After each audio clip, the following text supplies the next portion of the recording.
Olá pessoal, sejam muito bem-vindos a mais um vídeo deste canal que está praticamente entregue às traças.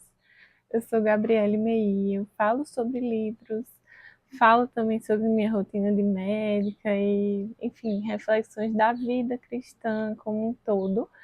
E hoje eu estou aqui para resenhar para vocês, na verdade, uma resenha que eu estou devendo há um certo tempo, que é falar sobre esse livro do Jonathan Haidt, que foi muito lido por várias pessoas ano passado, Geração Ansiosa. E eu queria falar nessa resenha algumas coisas que eu não vi outras pessoas falando sobre esse livro e algumas conexões com outros livros que eu tive a oportunidade de ler antes do livro do Jonathan Haidt e outro livro que eu li com meu marido depois da leitura do Geração Ansiosa. E tudo isso eu vou conversar com vocês hoje nesse livro, mas já vai curtindo, dando joinha, se inscreve no canal. E também comenta se tem alguma coisa que você discorda, que percebeu diferente. Estamos aqui para essa conversa. Eu creio que esse livro, né, que fala especificamente sobre a geração Z, da qual eu faço parte, pasme, né? Quem nasceu depois de 96 é geração Z, mesmo que você negue isso, você nasceu em 96, você é a geração Z. E esse livro toca numa dor e numa crítica que muita gente faz a essa geração, que é a geração do mimimi, que tem muitos transtornos mentais nessa geração, que não tinha nas outras gerações, e por que que essa geração é tão ansiosa, tão doente, tão deprimida, blá blá blá blá blá blá. Com certeza você já ouviu várias vezes isso. Mas a questão que o Jonathan Haidt levanta é o papel das redes sociais, o papel do celular, essas mudanças culturais tão intensas e rápidas que nós, da geração Z, presenciamos e crescemos e vivemos a nossa adolescência e puberdade na era do boom das redes sociais. Eu me lembro muito bem que eu só fui ter um smartphone com 14 anos, mas quando eu tinha 13 anos, 12 anos, todos os colegas da minha sala já tinham WhatsApp, já tinham smartphone, já o Instagram estava começando ainda, e só eu ficava de fora. E a sensação disso para um adolescente é, nossa, é uma sensação realmente de que você está meio que excluída. Hoje eu vejo que foi muito bom, na verdade eu acho que até meus pais poderiam ter adiado mais me deixarem ter rede social, mas o impacto disso, né, nos adolescentes como um todo foi muito grande. Eu era da era do Tumblr. Quem é que lembra do Tumblr? E o Tumblr virou assim um antro virou um CAPS, minha gente,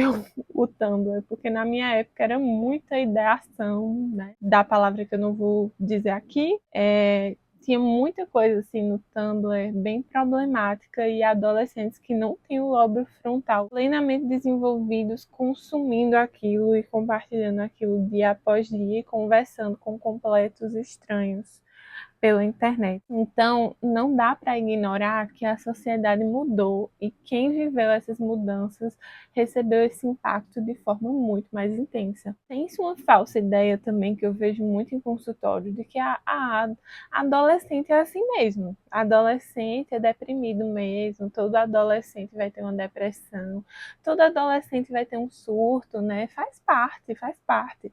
E assim, esse pensamento é um pouco problemático, porque não, a adolescência não é para ser um momento de surto, não é para ser um momento onde as pessoas surtam, mas sim, a maioria das doenças mentais elas vão mostrar as caras ali na adolescência. O transtorno bipolar, a esquizofrenia vai começar ali também a mostrar seus primeiros sinais. Só que não é normal que a gente ache ok que isso aconteça com todo adolescente. Surtar e ter crises e cometerem, né, os finalmente ali na adolescência. A gente precisa ver o que é que está causando isso. E é isso que o Jonathan Haidt se propõe aqui. E ele faz uma clara diferença entre a geração a infância baseada no brincar e a infância baseada no celular.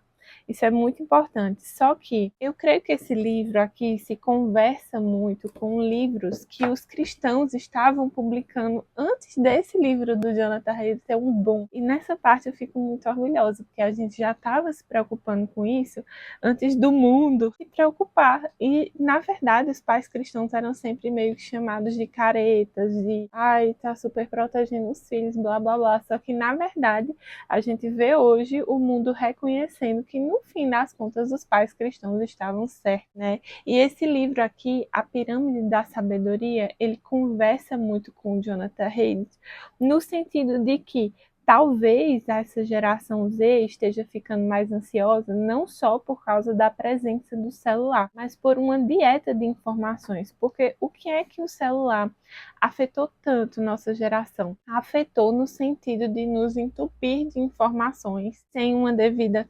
curadoria, digamos assim. E a gente se alimenta o tempo todo de muita informação. É tanto que a gente tem muito mais informação do que os nossos pais tinham.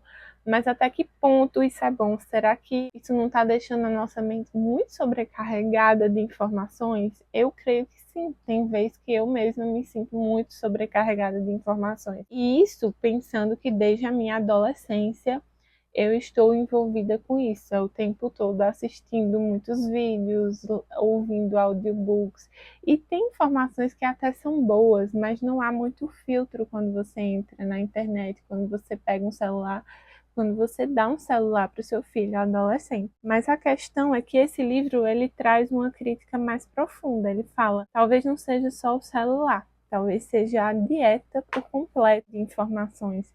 Talvez, porque o que é que adianta, né? Como a parábola que Cristo traz quando um demônio é expulso e você deixa a casa vazia, vão voltar mais 7, né? Então a gente tira o celular de cena, mas o que é que a gente coloca no lugar do celular? A gente precisa de uma dieta, a gente precisa de uma dieta de informações. E é isso que o livro do Brett McCracken, nem sei pronunciar, vai trazer uma proposta de uma pirâmide alimentar de informações. E por isso que esse livro é bem interessante e conversa muito com o do Jonathan Haidt. O Jonathan Haidt vai trazer alguns pontos em comum. Então, por exemplo, aqui no terceiro andar da pirâmide, o Brett ele vai trazer a questão da natureza, da criação. E o Jonathan Haidt vai dizer que a infância precisa ser baseada no ar livre, em brincadeiras que ofereçam risco, que ofereçam algum tipo de perigo para que a criança aprenda a lidar com essa ansiedade boa, essa ansiedade natural que a gente tem, que serve para proteger a gente de problemas. Então, existe esse grau de tensão que precisa haver nas brincadeiras ao ar livre. Então, o Jonathan Haidt vai traçar o seu argumento falando dos efeitos crônicos, do estresse crônico no cérebro das crianças, na formação desse adolescente. Ele vai trazer alguns exemplos práticos, ele vai trazer dados muito interessantes. Então, ele é muito forte em duas coisas. Primeiro, ele organiza muito bem os dados das pesquisas, e segundo, ele mostra que isso não é apenas frescura da geração Z. Existe claramente uma relação entre a mudança do ambiente, a mudança do tipo de infância, do tipo de adolescência que a gente está tendo hoje e o tipo de infância e adolescência que meus pais tiveram, que meus avós tiveram. Existe uma clara mudança de ambiente. Então, impossível que isso não tenha consequências. O Jonathan Haidt é excelente em mostrar isso e mostrar, inclusive, a diferença entre meninos e meninas no impacto que as redes sociais trazem para esses indivíduos. A questão é que o Reddit muitas vezes coloca como se a culpa fosse plenamente no celular. Então, rede social e pronto, você tirou a rede social e pronto, melhora os problemas. E assim, eu acho que muitos problemas seriam melhorados, sim, se os adolescentes não tivessem acesso à internet e redes sociais. Porém, a realidade é muito mais complexa. A gente tem a atuação do tipo de contexto familiar, pobreza, violência, crise espiritual, abusos que essas crianças passaram. Então, muitas vezes esses adolescentes que mostram essas coisas na internet, são vítimas dessas coisas na internet ou são os autores do cyberbullying, isso aí está mostrando um contexto familiar muito complicado que eles já estão vivendo. Então, tudo isso entra na narrativa em torno da tecnologia. A gente não pode ser reducionista, mas sim, eu pessoalmente acho que adolescentes só deviam ter rede social a partir dos 16, pelo menos. Meu marido acha que é só a partir dos 18. Mas realmente o mais tarde possível seria o ideal. E a outra coisa que me incomodou um pouco no livro do Reis é uma das soluções que ele propõe. Na hora de colocar a sua proposta de intervenção, digamos assim, o Reis ele traz um pouquinho essa responsabilidade para o Estado. Isso é muito perigoso, principalmente em países com uma democracia muito frágil, como o nosso, diga-se de passagem. Então, ele traz assim para o Estado uma função de regulamentar as redes. E esse termo é um pouquinho assustador quando a gente fala em termos de Brasil e outros países que vivem muito próximo ali a uma perda total da democracia. Então, é nisso aí que eu acho que o Reddit falha um pouco, porque, na verdade, o que falha realmente é a visão dele de sociólogo, como se isso fosse mudar a mentalidade dos pais. Quando, na verdade, a solução estaria em os pais agirem conforme a responsabilidade e a autoridade que eles têm, porque os pais deveriam regulamentar isso. É que nem quando eu trabalhava em PSF, vocês sabem que no Brasil, relações sexuais abaixo de 14 anos são consideradas crime, né? Então, tecnicamente, pessoas abaixo de 14 anos não deveriam namorar. Qualquer ato libidinoso já conta como isso, né? Gente, convencer os pais que culturalmente acham isso normal, acham que não tem problema, convencer eles de que isso é crime é uma tarefa muito difícil. Direto, eu pegava casos assim que estavam sendo acompanhados por conselho tutelar, de gravidez abaixo de 14 anos, e os pais achavam um absurdo que tivesse acompanhado pelo conselho, pela polícia, porque, mas a gente consentiu, a gente sabia do namoro, não sei o quê. E é muito difícil isso. Então, eu entendo um pouco o Reddit de querer colocar o Estado ali para mandar os pais fazerem o papel deles, mas assim, eu creio que esse caminho é um caminho um pouco perigoso. Toda vez que a gente dá muito poder para o Estado a gente dá a mão, ele quer o braço. Então, é uma coisinha um pouquinho perigosa. Já o McCracken, eu acho que é assim. Gente, ele já começa o livro numa reflexão muito atual. Esse livro, ele foi escrito, vou dizer para você, ele foi lançado no Brasil em 2023, a minha edição. Então, pouco tempo depois da pandemia. E ele foi lançado nos Estados Unidos em 2021, então logo depois da pandemia. E esse autor, ele já no início, ele já sai falando, já sai trazendo uma reflexão, né? O título da introdução é Uma Era Insensata, e ele vai falando sobre como na pandemia os veículos de informação que deveriam ter assim a autoridade da informação correta deixaram as pessoas um pouquinho desconfiadas. Então começaram a surgir informações próprias, as pessoas começaram a inventar coisas, né, sobre a pandemia, sobre tratamento de Covid, etc, etc, porque a própria OMS, durante a pandemia, dizia uma coisa e no dia seguinte desdizia. Então, assim, como é que você vai confiar num órgão responsável pela saúde mundial se ele mesmo parece transmitir para as pessoas que ele não sabe o que está fazendo? Isso entra naquela coisa de que a ciência ela não é exata e muita gente não entende isso. Muita gente espera que a medicina seja super poderosa e saiba exatamente sempre o que está acontecendo. Mas quando a gente está numa situação de emergência mundial, muitas vezes a gente não vai saber o que está acontecendo. E aí as informações e as decisões elas podem mudar de um dia para o outro. Mas a sociedade não aceita isso muito bem e questiona, e está certo em questionar também, só que qual é o problema? Muitas pessoas leigas, sem os anos de estudo, de embasamento, saem pitacando sobre tratamento, sobre quarentena, sobre vacina, sem nem saber o que é que estavam dizendo. Mas essas pessoas ficavam famosas e se tornavam autoridades em meio às outras por causa da internet. E isso é algo bem interessante que aconteceu, porque realmente você vê que hoje o que dá moral é o número de seguidores e não o quanto a pessoa estudou, o quanto a pessoa embasou e se certificou daquilo, né? Então é muito mais, às vezes, o formato que a pessoa publica aquilo que traz a autoridade. E isso, na verdade, é uma falácia, né? É uma falácia de autoridade.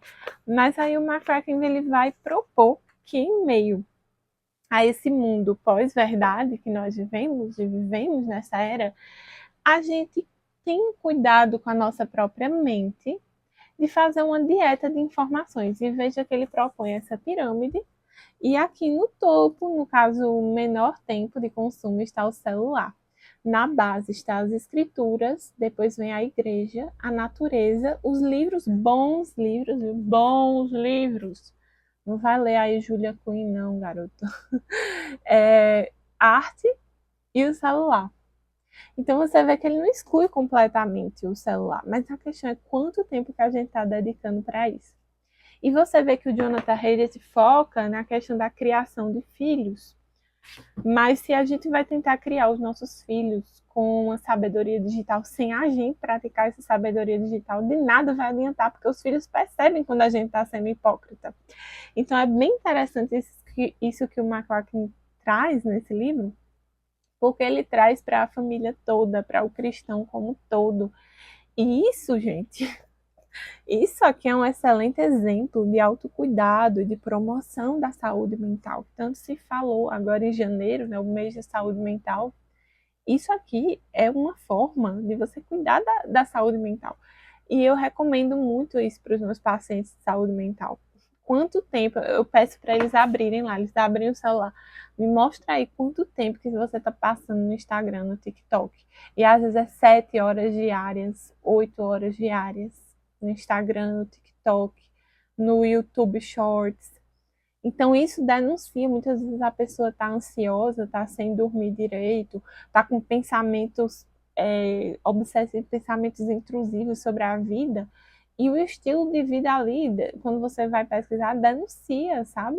As coisas básicas não estão ordenadas. Então, muitas vezes, antes de entrar com o remédio, a gente tem que ajustar essas coisas, porque senão o remédio não vai fazer milagre nenhum, sabe? E é muito engraçado quando eu faço isso. Abre aí o celular, me mostra quanto tempo você está passando no Instagram.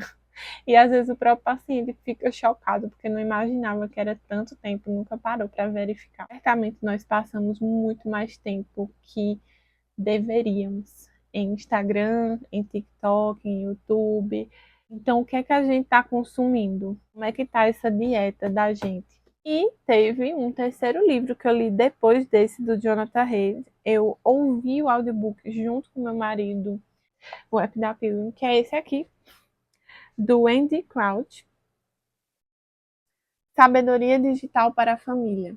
Esse livro aqui é muito bom porque ele traz justamente para um contexto familiar. Depois que eu li esse livro do Jonathan Haidt, eu já tinha minha filha, né, quando eu li esse livro, e eu comecei a pensar em como eu posso criar ela realmente de uma forma sábia, com uma relação sábia com as redes sociais, com celulares, com telas, né? Então, Maria não tem exposição a telas, mas eu já estava pensando como é que vai ser isso, quando ela for ter exposição a telas, quando ela for adolescente, que é a fase que mais me preocupa, como é que vai ser essa relação dela com redes sociais, e, claro, como é que tem que ser minha relação hoje, a relação do meu marido com as redes sociais, para que a gente possa dar exemplo e criar um ambiente de sabedoria digital na nossa família.